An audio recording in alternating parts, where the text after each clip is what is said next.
Olá, bem-vindos ao Melhor e Mais Justo. De novo e sempre, o tema de hoje é a defesa do Estado Democrático de Direito.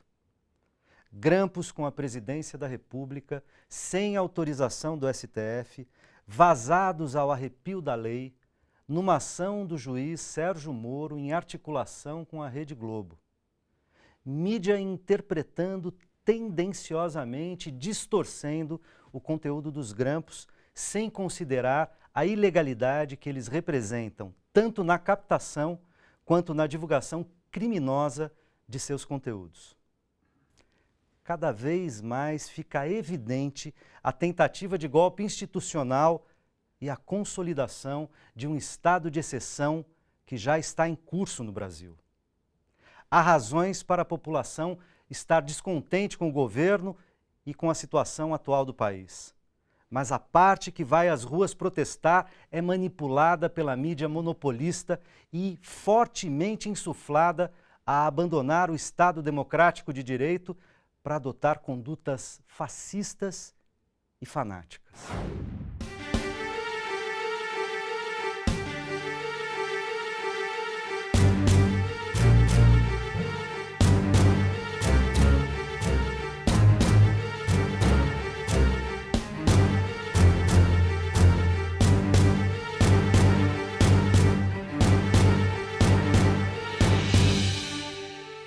Nessa difícil situação, nesse contexto, como analisar a conjuntura e olhar para o futuro?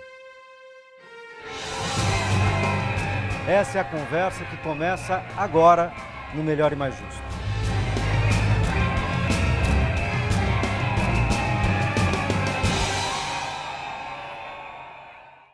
Para falar sobre esse assunto, convidamos Francisco Fonseca, cientista político, professor da Fundação Getúlio Vargas de São Paulo e da PUC São Paulo, e Conceição Oliveira, do blog Maria Fro.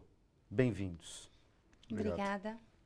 Como avaliar essa situação absolutamente surreal pela qual passa o país? Vou começar pelas damas. Bem-vinda, Conceição. Maria Fro.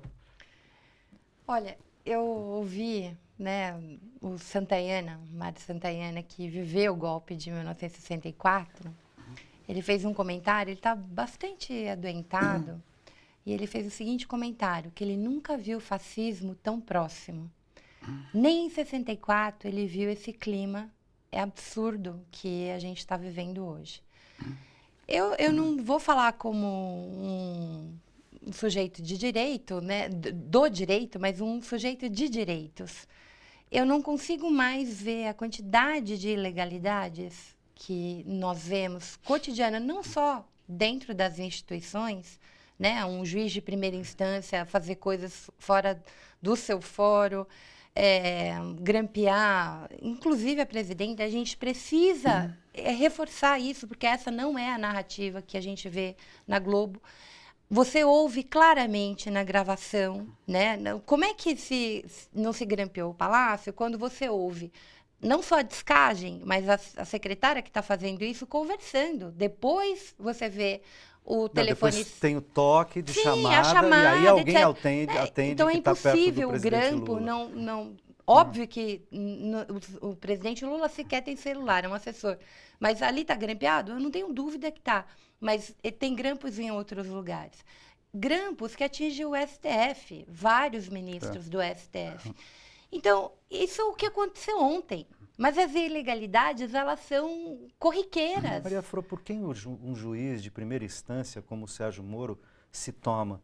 O que faz com que esse senhor possa se arrogar o direito de simplesmente rasgar a Constituição, como vi ontem no Ato pela Democracia no Tuca, em São Paulo, na Pontifícia Universidade Católica? Alguns dos juristas chegaram a usar a expressão de estuprou a Constituição brasileira. Por quem esse senhor se toma? Eu acho que o ex-presidente Lula tem razão, Ele fala da República de Curitiba, e é um pouco isso.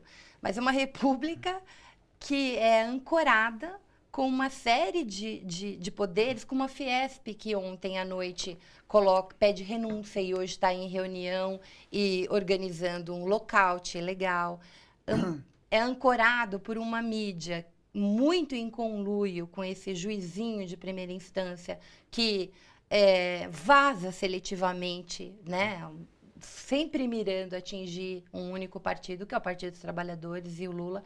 Eu acho que a direita hoje no país, ela está indo para o tudo ou nada. Ela quer tirar o presidente Lula qualquer possibilidade política dele concorrer às eleições. Inviabilizar o governo Dilma é uma parte desse jogo, mas não é o jogo todo. Mas, na minha opinião, o mais grave, né, da gente olhar para esse cenário é que instituições deste país realmente sérias, que não seja um MP que tem um procurador cuja esposa ficou em cárcere privado, foi açoitada e não MP de São aconteceu Paulo, né? de São Paulo e não aconteceu absolutamente nada, nada. Então, assim, nós, cidadãos comuns, precisamos pensar um pouco que quando um juiz de primeira instância, associado com o poder do capital, associado com o poder midiático, como é o da Globo, pode fazer absolutamente qualquer coisa, incluindo pôr um grampo no Palácio do Planalto. Na presidência, numa instituição de Estado. Numa instituição. As pessoas ficam com essa coisa lunática de uma farapeteira, eles não conseguem perceber que o que está em jogo não é o governo. São as nossas garantias individuais, é o Estado de Direito. Deixa eu aproveitar esse ponto, ter que colocar o Francisco na conversa. Como é que você avalia esses desmandos, esse estado de anomalia, esse estado de exceção e de conflagração social nas ruas, conflagração em grande medida fabricada ou pelo menos fomentada pela grande mídia, que chama as manifestações, chama inclusive dizendo com que cor as pessoas devem ir às ruas e assim por diante. Como é que você vê isso, Francisco? Eu acho que nós estamos nos referindo a um processo complexo, né? De não institucionalização da democracia, né? Então, aquilo que nós imaginávamos que desde 88, né, nós estaríamos cada vez mais consolidando uma sociedade de direitos, né, um estado de bem-estar social, de um lado, de outro lado, instituições, né, mais, digamos, democráticas, transparentes, republicanas, aí a lei de acesso à informação, né, concursos públicos, né, portais da transparência, enfim, um conjunto de regras, procedimentos, etc. Nós imaginávamos. No entanto, sorrateiramente, né, foi sendo gestado, por motivos diversos, né, um estado de exceção. A Fro, chamada Maria Fro, é melhor, pelo blog, disse uma coisa: República de Curitiba. Eu vou mais além. É o Guantánamo de Curitiba, né? O telespectador tem que saber que Guantánamo é uma base, né, que fica no território de Cuba, mas que pertence aos Estados Unidos, em que lá não entra advogado, não entra médico, não entra direitos humanos, não entra nada. Tortura.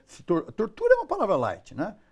Há inclusive, denúncias de experimentos, tal como o nazismo fazia com seres vivos. Então, a indústria farmacêutica experimenta em seres vivos, estão lá presos, que são presos. Seres vivos que são humanos, né? Exatamente. Não, cobaias, seres falando de gente. Seres vivos humanos, né? Que são cobaias, que estão lá presos, sem acesso a nada, que são inoculados determinados remédios que podem matá-los. E essas pessoas são presas sem mandato judicial, né? Sem absolutamente nada. Então, Guantánamo de Curitiba significa isso, significa um estado completamente excepcional que foi sendo gestado sorrateiramente com uma grande autonomia da polícia, de setores, é importante dizer, setores da Polícia Federal, de setores do Ministério Público Federal e da grande mídia que, né, no Brasil, desde sempre é golpista. Desde sempre é golpista. Né? Quer dizer, o golpe de 54, que leva ao suicídio do Vargas, inteiramente a mídia está lá.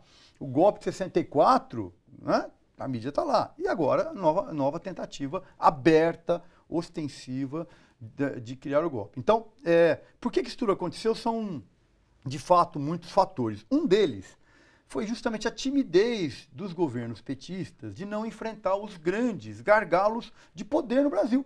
Sim. E um dos gargalos, mas longe de ser o único, é a mídia. Por quê? A mídia no Brasil, rádio e televisão, que são concessões públicas, né? Os artigos 220, 221, 222 da Constituição são sequer respeitados Não pode ter propriedade cruzada. O que mais tem no Brasil é... O que a Globo fez ontem. Exatamente. Que a Você Globo não fez pode ter uma única opinião, que só tem uma única opinião. Só pode ter 25% de propaganda, tem 100% de propaganda em alguns canais que são, né, locados. Bom, só para dar alguns exemplos. Então,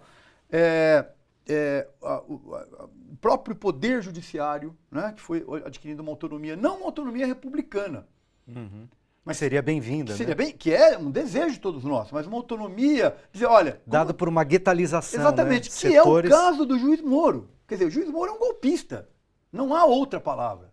Né? Não há outra palavra. Isso está cada vez mais claro para todos nós, né? Exatamente. Para nós aqui, para você que está nos assistindo. Você pode, inclusive, ser contra o governo da presidente Dilma, Exatamente. contra o PT, mas é preciso reconhecer que o Moro não faz ação jurídica dentro da legalidade. Ele está fazendo muito menos ação, republicana. ativismo político Exatamente. e golpismo explícito. É só isso que ele tem feito. Cometendo um monte de crimes, gente. Exatamente. Como é que um juiz pode estar acima da lei? Exatamente. Dizer que defende a lei cometendo crime. Grampear. E mais que isso, o grampo está no Palácio, está no Lula, independe. Ele divulgou, através da Rede Globo, áudios de governadores, de ministros do Estado e da própria presidenta da República, independente de onde o grampo está, isso é completamente ilegal. Isso é um crime. Exatamente. Sem decisão judicial. Sem levar para o STF. É importante lembrar também para o telespectador que é possível quebrar o chamado sigilo telefônico, sigilo fiscal, sigilo bancário, sigilo de correspondência, tendo em vista fatos fundamentados dados para tanto poder pelo Poder Judiciário. Nada disso aconteceu. É o arrepio da lei. Totalmente. A presidente Dilma tem a total razão em hoje apontar isso, né? Ao arrepio da lei. Então, agora, o único lugar que pode tomar alguma providência sobre isso, além de a Presidência da República, a Advocacia Geral da União e entidades da sociedade civil denunciarem, abrirem inquéritos, fazerem queixas-crime, quem poderia tomar medidas efetivas para restaurar um Estado democrático mínimo seria o STF, né? O STF tem se comportado à altura da sua missão nessas últimas semanas? O que vocês acham, Maria Fro? Eu acho que o STF, como diz o professor, também é um lugar complexo, né? A gente tem ali todas as instituições, as pessoas precisam entender isso. Você não tem nada neutro, absolutamente nada neutro. Inclusive, eu acho que a grande ruína do PT foi acreditar em justiça neutra, né, em critério técnico para a comunicação, essa conversa fiada para boi dormir, numa sociedade de tradição escravocrata, gente, onde patrimonialista, não basta. discricionária. No Brasil, uma coisa tão assustadora que essa elite não perdeu absolutamente nada. Ela, inclusive, acumulou, mas ela não aguenta. A coisa que para ela é terrível em relação aos governos petistas e aos governos trabalhistas, de um modo geral, é você ter seres, né, parcelas da população que sempre foram invisibilizadas para o Estado, conseguirem ter acesso, às vezes, ao mercado de consumo. Entrar no aeroporto pela primeira vez na vida e fazer uma viagem. Poder colocar o filho na universidade. Essa elite, ela não aguenta ver pobre, negro, gente que nunca teve direito, tendo acesso a direito. Então, assim, no STF, né, esse STF, com exceção de Gilmar Mendes, é montado pela Dilma e pelo Lula, que fizeram, de novo, uma relação profundamente republicana, não colocaram seus partidários, etc. Tal. Então, tem gente ali que é legalista. O Marco Aurélio Mello é um deles. O Lewandowski, o Barroso. Prontamente ele... mas ele não nunca foi petista. Mas prontamente se colocou contra o sequestro do presidente Lula pela Polícia Federal. O que se fez no Instituto Lula de se pegar a senha do servidor, de expor milhares de e-mails do mundo inteiro? Porque o Instituto Lula dialoga com estadistas do mundo inteiro. Não, então, instituições do mundo inteiro. Instituições e assim por diante. Você vai olhando a quantidade de barbárie. O Marco Aurélio se prontificou, imediatamente se colocou. Então, isso é um lado legalista. Eu espero imensamente que o STF tenha juízo Né? Porque o que a gente está vivendo hoje, não, gente, não é brincadeira. Você ter um artista plástico, como aconteceu ontem, entrando numa padaria que é com exposição em Veneza, uma pessoa super respeitada no mundo todo, que é de origem quilombola, portanto é negro, entrando numa padaria de classe média com guias preto e vermelho, enfim, ele é de tradição quilombola, religião afro-brasileira e tal, e ser impedido de entrar. Ou, como eu vi na Paulista, eu estava lá no horário, tinha 20 pessoas que, depois né, a palhaçada da Rede Globo para mobilizar aumentou, mas no começo tinha 20 pessoas, um casal passar com uma bicicleta vermelha. Sim. Eu vi e eu fiquei estarrecida. Eles quase jogaram o casal ribanceira abaixo no vão do MASP. A gente está vivendo um estado de terror. Acho nisso que você está Então, falando. que o STF tenha juízo, é isso. Agora, então, o STF, como você bem diz, não é uma instituição neutra. Né? Essa ideia de neutralidade também é uma ideia, né, que não existe, idealista. Ele sofre, portanto, pressões. Né? É claro que tem alguns, como o Gilmar Mendes, mas não é um juiz. É um golpista. Militante do PSDB que está lá dentro para fazer golpe para o PSDB. Não tem outra... nós não estamos no momento que nós podemos dourar a pílula. Gilmar Mendes não é um juiz. Sérgio Moro não é um juiz. São militantes político golpistas. De toga, né? Exatamente. Político de toga. São golpistas que usam a toga para dar o golpe. Não dá para ter meias palavras no momento de golpe que nós estamos vivendo. O trabalhador que está nos ouvindo tem que ter essa clareza. Então, o STF, evidentemente, que é constituído de pessoas distintas, né, juízes distintos, obedece a pressões.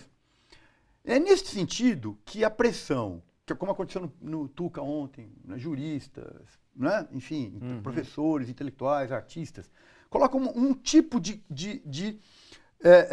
posição pela legalidade democrática. Lógico. Ir para as ruas amanhã, dia 18, sexta-feira, é absolutamente fundamental. Participar de todos os debates públicos, ocupar todos os espaços, não se deixar intimidar por fascistas.